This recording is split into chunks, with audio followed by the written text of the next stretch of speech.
What's going on, guys? Welcome back. Today we have one of the world's most powerful mass production air rifles, the ZEUS 72 cal.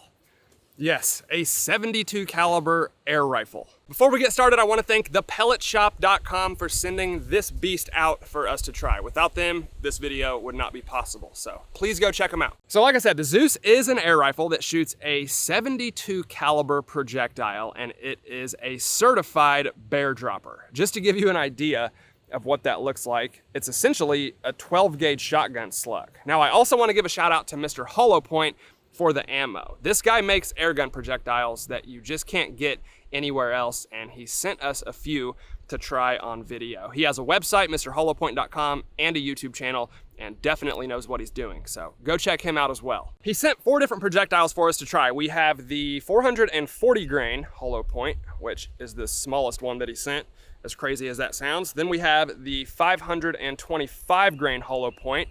You can see it's a little bit longer. The 650 grain Hollow Point, that one looks about like a shotgun slug, if not bigger.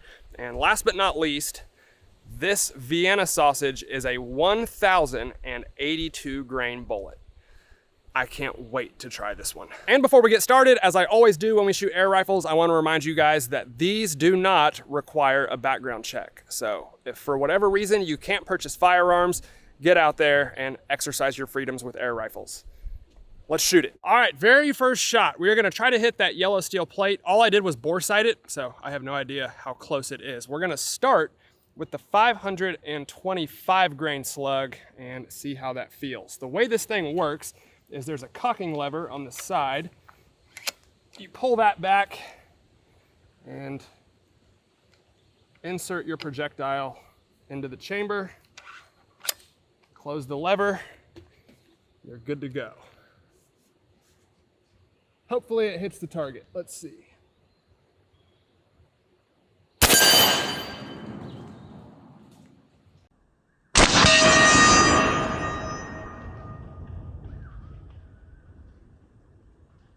Okay, first of all, it kicks like a 20 gauge shotgun, maybe even a little bit harder, and it hit my steel plate as hard as a shotgun slug. Holy crap. Let's go ahead and try the 650 grain projectile. That first one dropped the PSI by over 500, so let's see how this one feels.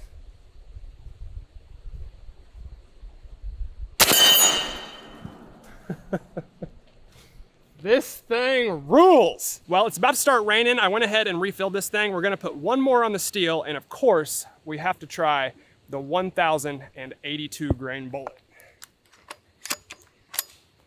with a full charge.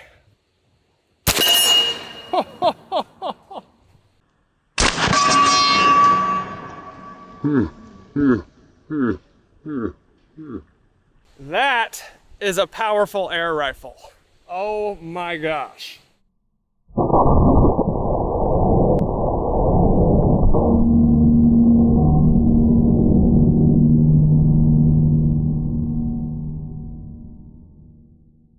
Hey guys, I want to take a quick break to let you all know this video is brought to you by GunSpot. GunSpot is an online marketplace where you can bid on all different types of 2A tools, accessories, and more. They have different dealers and individuals from all over the country, and on top of the great pricing, you also never have to pay out-of-state sales tax. Because all the costs are clearly defined on their website, neither buyers nor sellers ever have to worry about any confusion. And they also have this cool battle station that keeps all your auctions and biddings in one place. And for a limited time, they are doing a giveaway on the TTI Pit Viper that you probably saw in John Wick 4, which is pretty awesome. So check them out, and thank you to GunSpot for sponsoring today's video. This is the AEA Terminator, a 9mm semi-auto air gun that we did a video on just a few weeks ago, and I thought this one had a big air tank. And then I got the ZEUS. Look at the size difference between those two tanks. So with the Terminator, we got about 40 shots out of a full tank. With the ZEUS, which is at least 3 times the size, we're only gonna get 4 or 5 shots. That should give you an idea of how much air this beast is putting out. Now, we're not comparing these two rifles today because there's honestly no comparison, but just to give you an idea of how powerful the ZEUS is, the Terminator launches 80 grain projectiles at about 850 feet per second. Gonna get nerdy here, but that equals roughly 150 foot-pounds of energy on target. The ZEUS, on the other hand, launches 500 grain projectiles at over 1,000 feet per second and 800 grain projectiles at over 900 feet per second, which equals 1,500 foot-pounds of energy.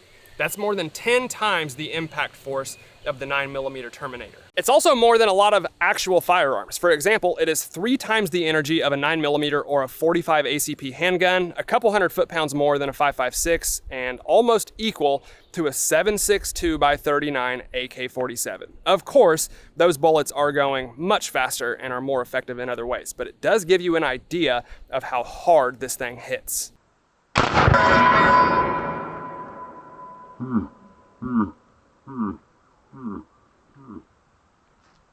All right, let's go ahead and see how much destruction we can cause with the world's most powerful air gun. We're gonna start with the cinder block, and for this one, we'll use the 650 grain hollow point. It's kind of a small target, so hopefully I don't miss.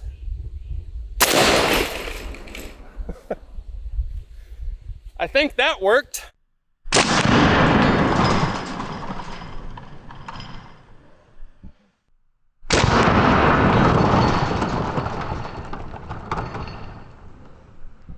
And just to show you up close what that bullet did to our cinder block, we had 2 of them stacked on top of each other, and it hit the top one, and it basically exploded the entire thing, front and back. We have some pieces on the table, obviously a lot of pieces on the ground, and small fragments everywhere. And back there behind the Texas Star, I see something that is piquing my curiosity. Surely it's not the bullet. It is. That is so cool. It's obviously wrapped in concrete from the cinder block, but for the most part, it looks like it's still intact. And that thing is heavy. What are the odds of that? I never thought I would find a projectile that went through a cinder block. And the fact that it was behind the Texas Star and still intact kind of tells us that it did blow all the way through. All right, next up, we're gonna try a water jug penetration test. I have 6 of them, 1 gallon each, and I'm hoping this is enough water and that the bullet goes straight so we can actually capture it and see what it looks like. And for this one, we're gonna shoot the only projectile we haven't tried yet, the 440 grain hollow point. Still massive, but this is the lightest one we have, so it should be the fastest, get the most expansion, and the least amount of penetration. We're big fans of penetration here on the channel, but more is not always better. And since this is not a regulated air tank, I am refilling it before every shot, so. This bad boy should be breaking 1,000 feet per second. Just gonna aim a little bit high.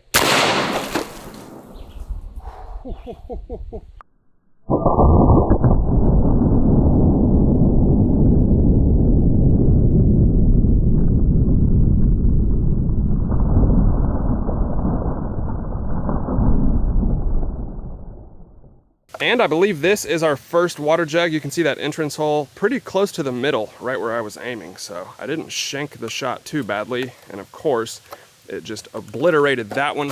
Water jug number 2 is right here. I can't tell if that is the entrance hole or that is the entrance hole. But either way, it went straight through that one, and then number 3, 4, 5, and 6 were not impacted at all. I don't see the projectile anywhere, but we have 4 water jugs left, so we'll go ahead and try again. Come on, baby. I'm gonna put this in a little bit lower.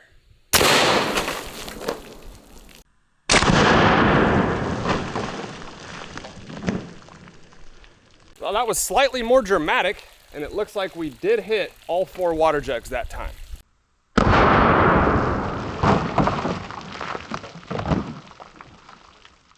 Okay, I believe this is the order that they were in. So I did hit that first one a little lower than I wanted to. On the last one, I went too high. So I brought it down a bit, and you can see how it just exploded that first water jug. Number 2, looks like it went in right there. Also exited straight out the other side. Much less damage on the second water jug though. Number 3, it hit really low and then exited out dang near towards the bottom. And then on number 4, it went in right there and exited out right there. So it blew straight through all 4 of those. Well, we did not capture the bullet, but at least we got to see a penetration test, and we know it will definitely go through 4 water jugs, probably even more. Now I want to find that bullet. And right here, sticking out of the railroad tie, I just found this humongous piece of lead, and I'm almost positive that that is our projectile. I'll have to watch the slow-mo back and see if I can spot it, but it's lined up perfectly with our table and it feels wet as well. So I'm almost positive this is it. And that means it went through 4 water jugs and still had enough left on it to stick into that railroad tie.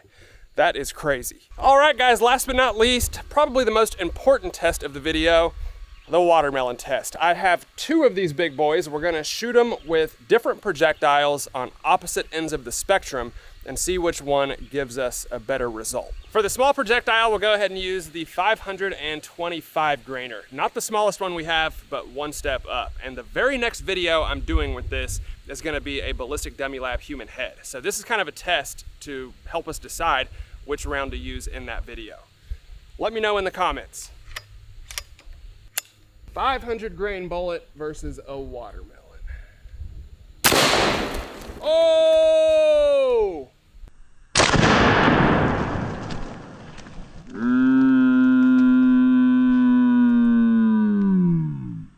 I did not expect that. I thought it would be dramatic, but that might be one of the best watermelon explosions I've ever seen that wasn't with a 50 cal.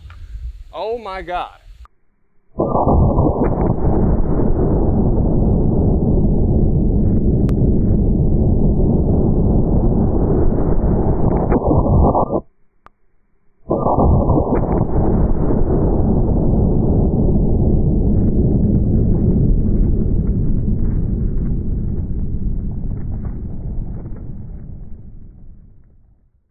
Well, that is gonna be very difficult to top, but let's go ahead and try the 1082 grain bullet. Obviously, weight versus speed is the debate here. They're both effective. In my experience, speed is usually better at destroying stuff like watermelons, but I don't know. This is a giant bullet, so let's find out. 1000 grain bullet versus a watermelon.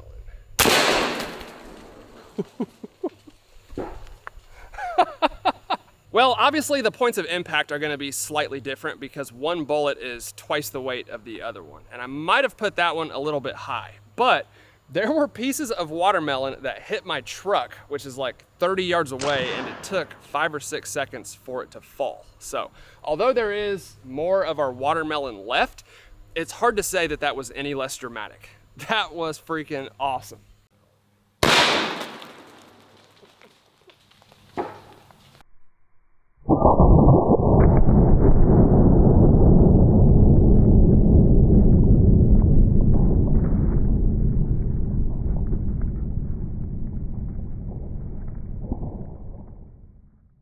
And just to give you an idea, here are some of the watermelon pieces that hit my truck, obviously right next to it. And we are at least 30 yards away from that table. So that's how far it launched that watermelon. Yeah, after watching the slow-mo, I definitely put the 1000 grain bullet a couple inches high, which is probably why there are bigger pieces of watermelon left. And it's unfortunate that I did that because I think if it would have hit right in the middle, it would have been equally or more dramatic than the 500 grainer.